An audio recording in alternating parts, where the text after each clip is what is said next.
There's too much happening in Pokemon Go right now. Today's video is a very important one because not only do we encounter a very special shiny, but we talk about in detail what the heck happened to my channel, which is very relevant and very important and might become very, very relevant soon here, which we'll get into later. But now, there's a lot of news. For whatever reason, Pokemon Go was like, hey, let's announce two massive things late last night.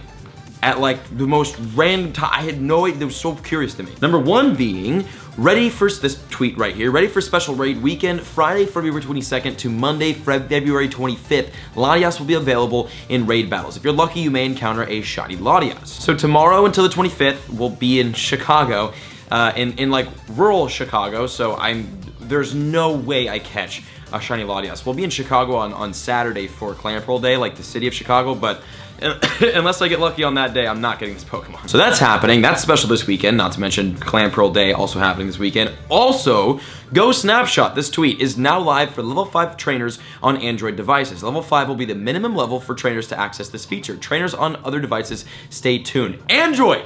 You won this one! I was so confused because I was like, not only is this tweet going out at 10:30 p.m. PST, which just doesn't make sense for at least US, maybe it makes more sense for like Europe and Asia. But also it's like level 5 trainers, obviously level 5 being the minimum. At first, when I first read that tweet, I was like, wait, only level 5 trainers on Android devices can use this? Like, who are you trying to target here? How many level 5 Android players are there who play Pokemon Go? I'm curious, because level 5, you pass that very quickly. It's very hard to stay level 5. Well, regardless, Go Snapshot is now live on all, I think it's what, level 5 up Android devices as of right now when I'm recording this, which is 9:45 a.m. on Thursday. Go Snapshot is not live for iOS. I'm gonna assume that it should go live today. I don't know when else, it has to be live today. I want to play with it, which is a sick feature, and I've already seen a ton of awesome pictures on Twitter, so if you guys do have Go Snapshot, definitely send me a tweet of your best AR shots, because that's pretty cool. And actually, you know what? Tweet me your best AR shots, and I'm gonna feature some in the next video. I'm also gonna make a note of that so I don't forget, because I will forget that. But do that, tweet me your best shots, and I'll feature some of my favorites. Also to mention, to add on to the list of things that happened, or are happening, or that are announced, the Team Change Medallion is on the way to Pokemon Go. This has been something that has been just like a topic of conversation since the beginning. Why can't we change teams? Well, now you can with the Team Change Medallion. Once every 365 days, you can purchase it in the shop for 1,000 Pokecoins, which is, I'd say that's pretty spot on. But that's cool, and that's huge news. So you can now, it's here, you can change your team. And that's what's going on. So a lot happening this weekend in Pokemon Go. Go Snapshot is live right now. Very, very game-changing in my opinion, because this opens up a whole new level of AR possibilities in Pokemon Go, including, AR gym battles, AR PvPing, and all of that. So this is like a very, very large step in a very awesome AR experience that Pokemon Go is starting to transition into as they develop more and more. So very exciting stuff. Get out there, use that Go Snapshot, get ready for shiny Latias, and experience today in which we catch an awesome shiny. Enjoy the video. Well, hey, good morning, everybody. We are sitting in my car right now because I've got groceries to do and food to pick up, Chipotle specifically. Clam Pearl announcement we already saw, hatch 5 eggs. We've got 7Ks going right now, and these are the Valentine's Day 7Ks, which mean they can give us baby Pokemon, obviously, but the shiny baby Pokemon is what we're looking for. Also, I had a hatching spree the other day in which I hatched, I think, 3 Happiny out of 9 7-kilometer eggs, and I never uploaded that because I didn't record during it because we were in Vegas and I was too tired to bring my camera out. That could be shiny. Also, I guess claim the reward right in the middle of an egg hatch. Are you serious? Ah! Hey, little chingling action. Cool. We do not have a lot of these, so that was fun. All right, 572 CP. I will take... Woof, that was a good one. Alright. Munchlax. I will always take a Munchlax hatch. This is a cool guy. Also, I like hella thought that the Valentine's Day event ended today. It does not, actually. It ends on the 21st. Speaking of it, Happiny. See, they're everywhere, which is great because it gives me more time to hunt down the love disc, because we were unfortunately unable to spend more time at that love disc nest. I literally can't say it. You know what I'm trying to say? We couldn't do it in Vegas. Rest in peace. So actually, hopefully we can find a nest out here. Why not? Shout out to Gilly. That has a love disc in it. Oh man, Igglybuff right here. One click away. One click away. Oh god, I can't commentate. One click away from 100%. All right, look at that. We got wonderful HP, attack, defense, 100% IV Iggy buff right there. I name it Iggy. Got him. And that was the last hatch. Snubble. I'm getting Chipotle. I will see you next clip.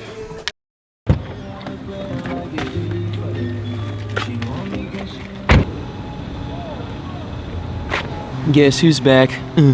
Back not only at the Santa Monica Pier, but on the channel. We aren't terminated anymore, which is great. So that's relief. And that's actually something that I might get into on a little bit more detail today throughout today's video. So we're gonna talk about that. But before we talk about that, we're gonna go in game and we're gonna check some stuff out. Considering the fact that today is Meltan box day. I didn't record it because I've been doing the same thing that I've been doing for the past like week and a half, 2 weeks. I literally just log on, trade one Meltan over to Let's Go, and then that's it. So gonna open the mystery box. This is gonna be mystery box number 3. This is attempt 3 at the shiny Meltan. I saw Prodigies, bro. Prodigies has 3 shiny Meltan, which is intense. So this is our third time's a charm. But you know what? Actually, yes. Now thinking about it, I definitely do. I hate Snubble. I hate catching Snubble. I hate throwing balls at Snubble. I really want to talk about the channel termination because there's a lot more behind it. And kind of sitting back and looking at the situation, I'm definitely a lot less mad at YouTube than I was in my videos. Even in the video that I posted, it was very obvious that like I wasn't pissed at YouTube. I was just annoyed that this is something that happened. But after examining the situation for what it was and knowing, you know, why what happened, definitely more understanding than I was before, of YouTube at least. So we'll get into that because it's pretty relevant and it's gonna affect most likely my channel and the channels of a lot of others if this gets a little bit too serious, which because of one unfortunate human being, it's getting a little bit too serious, which we'll talk about as well. And that's while we attempt some shinies. Also, there's another Palkia Raid, or a Palkia Raid happening a year that way, so I think we're gonna do a lap on the pier and then go over and hit Palkia, because I wanna make sure that we do Palkia in 30 minutes from now after we hit, or finish off the Meltan box, because this little guy, we need to get the shiny. And I still don't know what the shiny looks like. Also, actually, I think that this Meltan box right here will get us to 400 Meltan candy, so we'll be ready for Mel Metal. That is a Pokemon that I probably will not evolve to unless I get shiny Meltan, which would be fantastic. That is Meltan 1 of the day with an L, starting off with an L, but we're used to it here. Yeah, we're at 313 candy, so we should get really, really close. And then we're incubating 7s. Probably won't hatch those today, but it's all right. But yes, let's do one little lap on the pier, see what kind of Meltans we can conjure up. And then we need to catch some Pokemon using berries and get that Stardust, get that stamp. And then the Palkia, way over that way in 11 minutes. So we'll hit that somewhat soonish too. And on the one Meltan that I don't check on camera, because there was a Doug Trio in the way, or Douglet in the way. Look, yes, we got it. Okay, shiny, let me get a spot to sit. Shiny Meltan, wow, is this actually the second one of the box? So that happened a lot quicker than I thought it would, and what I say, 3rd time's a charm. All right, 755 CP shiny Meltan, which is what a freaking grab with that nice blue tail. And the moment I saw this, I knew it was shiny because it is a much darker shade. Oh, it's a much darker shade than the other ones. Wow. Let's relax, guy. Let's relax, okay? Accurate throws. It's a hard Pokemon to hit accurately, but wow, okay, freaking shiny Meltan right off the bat. That is gonna be the thumbnail and title of today's video, so there's that one. But sweet. That is caught. 4 berries to help catch Pokemon, so almost down on that. And yes, 755 CP. Above average, it's not the greatest IVs, but who cares? So this will probably get evolved maybe today's video, if not definitely tomorrow's, to shiny Mel Metal, depending on how much Meltan we can catch today. But success, we got it, the shiny Meltan. That's all I was here for. So glad that that happened as quickly as it did. All right, okay, let's go explore the clusters, see what else we can get, and maybe get another shiny Meltan. Okay, this is also my cluster. Wow, this is a nice little cluster with a Noctowl. That's not something you see all the time. Okay, and the Snubble attacks. So let's talk about what happened to the YouTube channel and kind of like what this Meltan shiny. No, it's not. I'm so excited we got that freaking, you have no idea. Why did the YouTube channel go down? I explained it a little bit in my video that, you know, there was sexual this is a weird conversation to have out loud on the Santa Monica Pier in public. Basically content being uploaded to YouTube, but per my strike, that was sexually explicit, right? That was, you know, including minors as well. Obviously not my content, not even remotely close, but it wasn't a glitch. It was a glitch. It was a glitch because of the usage of the phrase, or the abbreviation CP, which stands for, you know, combat power. Combat points, as Nick put it, and BBC reported. It also stands for, as I put in my video, child, you know what I'm saying? So like, not a good thing when used out of context. Now, the problem is that YouTube was not, it's not like they were having an active issue, but they kind of were. But it wasn't YouTube's fault per se. It wasn't YouTube exploiting people for fiscal gains. No, it was some sick pedo users on YouTube that were exploiting the system and exploiting the algorithms. The Noctowl flew away from me. I'm pretty sure I just threw an Ultra Ball. It was users, sick, disgusting users that were basically taking advantage under YouTube's radar because, I mean, there are millions of hours of content uploaded on a daily basis, which is absolutely impossible to, you know, human filter through.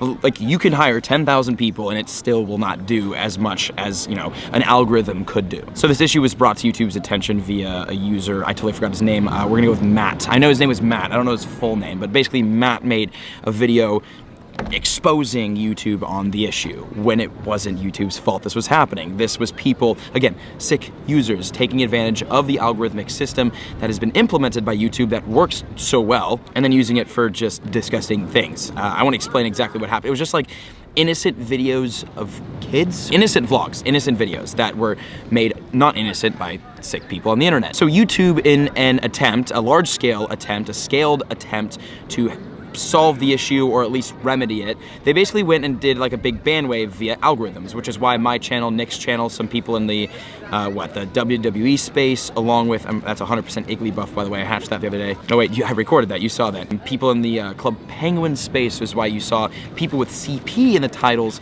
their channels go down, which makes sense. Now, okay, obviously when it comes to channels, God only knows how many channels they ended up terminating through this whole ban wave. And you know, my channel and Nick's channel, we were just kind of like collateral in that, which it makes sense, totally understand it. But my point was, if a channel's gonna get terminated that has a reputable name and a fan base and all of that, it shouldn't just happen, you know? Like, there should be some sort of person reviewing that level of termination. But I could see in the instance and in this situation and how serious it got and is currently getting, why the channel went down. We're also just gonna grab the stamp. Why it makes sense that that happened. And again, I'm super happy that they got the channel up back, you know, within like 12 hours of it going down. Last time it took 3 days. That was horrible. 12 hours is nothing. So I totally understand what happened, why it happened. And I'll explain a little bit more about this guy who exposed YouTube for this exploit, because I think that's very, very important in this conversation, very important in general, especially in the climate of YouTube because of a thing called the adpocalypse, and I'll explain that at the next cluster for people who don't know. But very relevant stuff. It's not Pokemon Go related, but it's obviously related to my channel because it's the reason why my channel got deleted for a couple hours there, and Nick's channel too, so just making sure we're all informed and know what's going on. But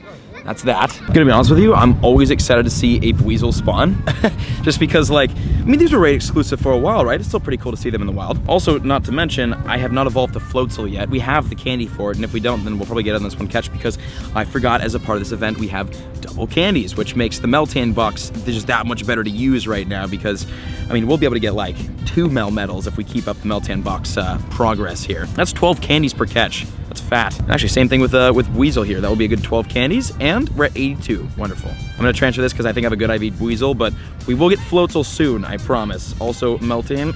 And also another thing I want to talk about in today's video, because we're just on a slew of topics, is Clam Pearl Day.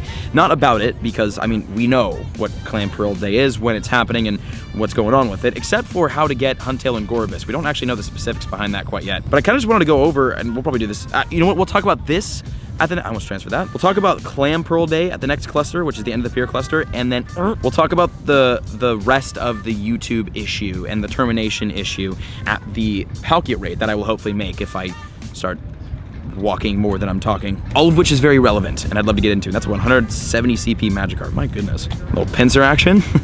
that was an interesting shiny day. Well, let me just grab this next Meltan. Hello? Hello? Okay, let's hit the end of the pier cluster.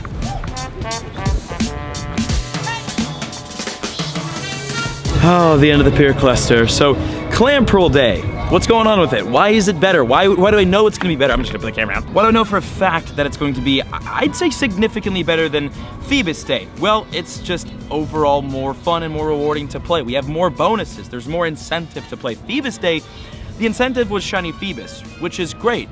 It didn't go well because it was just, I'd say, too hard to get. And also, that was really it. It was only Phoebus research. That's the only thing that happened on that day. There was no rewards, there was really no nothing. With Clam Pearl Day, not only do we have shiny Phoebus, yeah, we have Shiny Phoebus coming out on Clam Pearl Day. Not only do we get our chance at Clam Pearl, which, I mean, everyone should get a Clam Pearl, we can also get Huntail and Gorobus. So that's 3 brand new Pokemon being added to Pokemon Go, which just makes this more fun in general. Also, we now have enough candies to get ourselves Melmetal. I just realized that. So, and we have the Shiny Meltan. Also, not to mention, we have the Stardust bonus, which is great because I'm sure, like everyone else watching this video, I'm a massive Stardust addict. And then match that with the increased spawns of potentially shiny Pokemon, potentially shiny water-type Pokemon, sorry, which include, I mean, Magikarp, Wailmer, Krabby, which is a golden shiny, which I would love so much, and we might have a Meltan box on that day too, actually, funny enough. But Clam Pearl Day, definitely a big day, and a big improvement from what we've seen from Phoebus Day, which hopefully shows to you guys that Niantic is now finally listening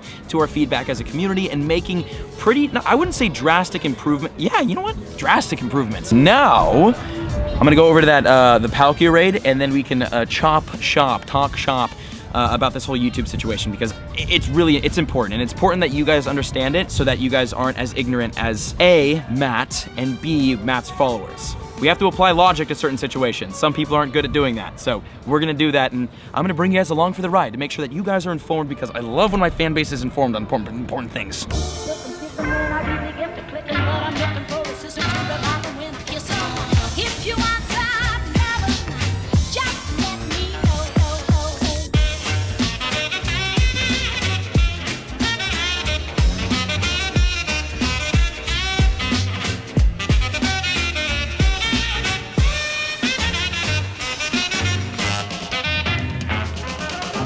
Now for the yits and giggles, okay, for one, we're gonna evolve, oh gosh, that's a fly. Okay, we're gonna evolve something with not a Sinnoh Stone, maybe a Sinnoh Stone. I don't wanna do a Pokedex today, but like, we need to use an item to evolve for a Aerodactyl quest that we ended up getting. Also a Larvitar spawn, which is goofy. I have not seen that in a minute, so hello, my guy. Actually, you know what we're gonna do? We're gonna evolve this Snorunt to a Glalie. Glalie's probably my favorite out of this batch, not my favorite.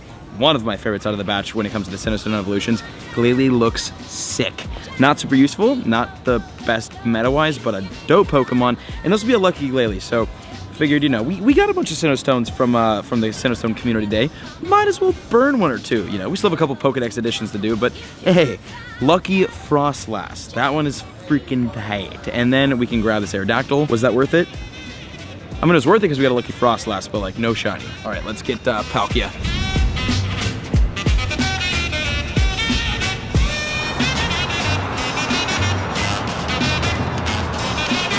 All right, it's Palkia time. Before that, whatever reward this turns out to be, make 5 great curveball throws in a row. That is actually for, that is for Spinda. That's for the Valentine's Day Spinda form, which I do not have quite yet. And honestly, 5 great curveball throws in a row. It's not hard, but it's easy to mess up. This is when Savage Seasoning comes in handy. Ka-chow. I really just said ka-chow. Please dislike the video. Don't, I'm kidding. So before we tap that super broken egg, let's see if we can get Spinda. Okay, a great curveball throw on Omanyte. Yes! I could have easily done this on Palkia, but where's the challenge in that, yeah? At least we have the quest, and as long as I don't throw it away, then we'll get, actually, you know what? I think, no, I did, 100%. I definitely just, before I picked that one up, threw away a 5 great curveball throw in a row quest. And then I was like, wait a minute, that looked familiar. And then I went on Couple of Gaming to look at their infographic for what Spinda's quest was, and it was that. So I did already trash love Spinda. I only need 2 more throws. We've got a willing little Bidoof here to get hit. Ah, nice, 1 more. Wonderful, and he will stay to be the last hit for Spinda. And got him. All right, Bidoof, I don't really need to catch you right now. We're just gonna leave. And if I'm not mistaken, once we go into here and claim this should be Spinda. With the heart on the face. Yes! Yeah, this one I needed. I needed really bad. I didn't want to end the event without a heart Spinda because this is like this is definitely the most exclusive, I would say, Spinda form out of all of them. Simply because it has a little heart on its head and it's like, I don't know, kind of a cool, fun, themed edition Spinda. And this will be a once-a-year thing, so who knows when we'll see it next.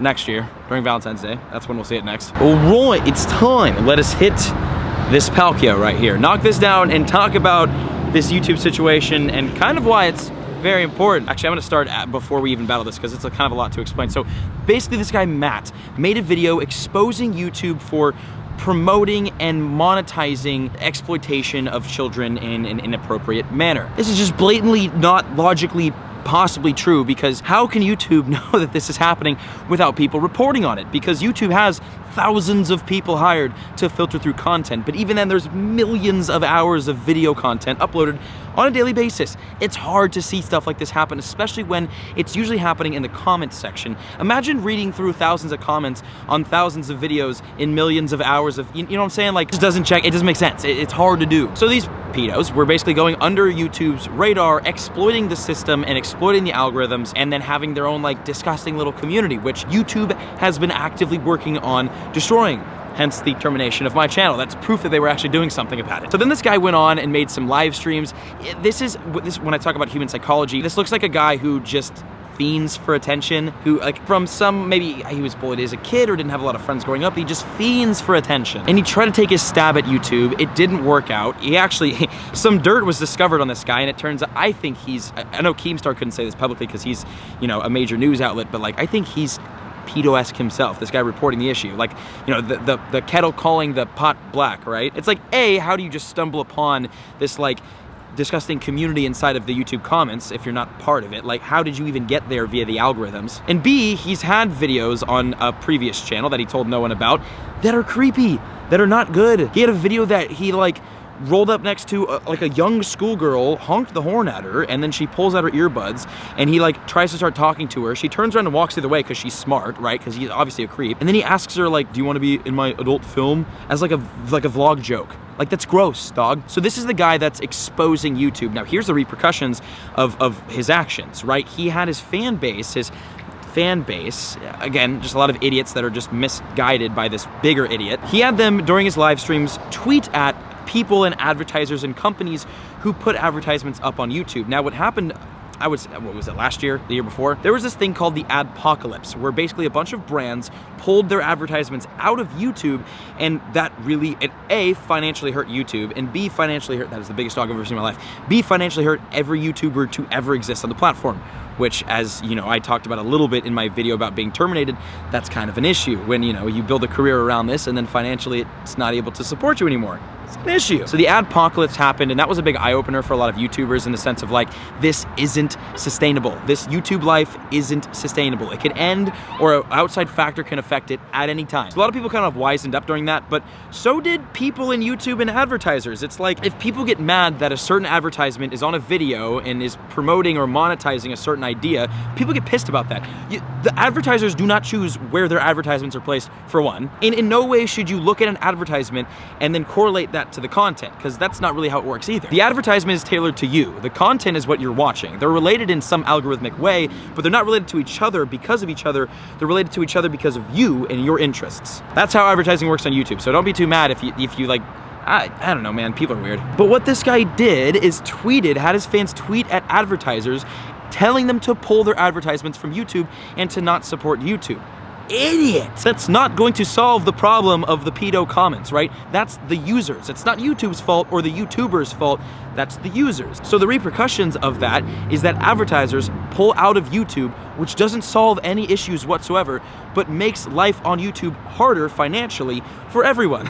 And for YouTube itself, it's harder for YouTube to hire more people, because they can't hire people to fix issues when they don't have revenue. That just doesn't make sense. It's not business logic, right? And they're also not, like when they monetize a video, it's based off of like, I mean, it's based off of a lot of things, but they don't look in video comments and video content and stuff. It's based, because they just don't have time to do that. They don't, you know how many channels probably get monetized on a daily basis, or how many channels that are monetized that probably aren't uploading good content that should be monetized? Like, it's very hard to police that because there's so much content. So Keemstar tried explaining to this guy the logistics behind this and fundamentally why he's wrong and why the guy, Matt, is kind of an idiot, but I think he went about it in a much more like nicer way than I'm explaining it now. But basically then what this guy, Matt, did was like just completely blatantly disagree with Keemstar, even though Keemstar was just being as logical as physically possible. And this guy was like, no, I'm gonna sticking to my word, which, I mean, Keem had a great kind of observation. This guy's obviously just looking for more attention, more media attention, more subscribers. He's fiending for it, right? Like, you see people like Logan Paul doing these really stupid things, really ethically not good things for views. Well, this is what this guy's doing. And a big part of his argument was like, well, if, you know, YouTubers are losing views and money because of this issue, then they should just get a part-time job. It's like, go yourself. Like, are you serious? That's your side of the argument? Come on. Yeah, let me just go destroy people's livelihoods and careers and people's way of bringing sunshine to other people's days through content. Let me just destroy that so I can get my own personal gain and so YouTube can feel my wrath. It's like, dude, get off the website. Come on. And the worst part is YouTube can't just delete this guy's channel or just delete this guy's say, right? Because we all have freedom of speech, and I agree with that. This guy has the right to say things that are idiotic. He has that right. Now, honestly, YouTube could probably sue him for what, defamation, for a whole bunch of different things, a whole slew. YouTube can sue him. Wait a minute. I believe in fairness and second chances and in, you know, hearing people out, but the moment someone lets some of their just very, very skewed and personal motives get control of them and then cause detriment to a whole group of people who don't deserve it, that's messed up. And that should never happen. And that's exactly what this guy is doing. And that's why my channel fell. My channel fell because this guy brought the issue to YouTube's attention. YouTube took action, which is why my channel went down along with Nick's. And then they brought it back up immediately because obviously it was YouTube's fault and it wasn't our problem that the channel went down, right? That's what happened. But then this guy took it like 30 steps, ignorant steps forward, making no progress for anyone and possibly throwing YouTube back into another YouTube adpocalypse hole, which is detrimental to not only the company of YouTube, the tens of thousands of employees of YouTube, but the YouTubers and the thousands of YouTubers who exist on YouTube. It's this ecosystem that works off of each other, and it doesn't work when money doesn't come in and when advertisers aren't a part of the ecosystem. And that is my TED Talk. Thanks for coming out, and that is YouTube 101 and the issue that is happening. And I figured I'd just explain this to you guys because, again, not Pokemon Go related, but very relevant because it affected my channel. It's gonna affect everyone on YouTube potentially if it gets too bad, and it's just good if you guys are kind of informed on relevant situations on the website that you all obviously love because you're watching my video on it. Also, I just talk hella fast, so sorry if any of that was just too much at once, but that's what happened. So now you have a general understanding of the issue, and now I can go home because I need to. I'll give an update on the project most likely in the next video. Today was an update on my YouTube channel and my standings and kind of what happened, but that was the issue. That's what happened. Thanks for coming to my TED Talk. Thank you for listening. Leave a like on the video and make sure, don't tweet advertisers and tell them to pull their ads out because you're an ass if you do that. But yeah, that's what's up. Thanks for watching.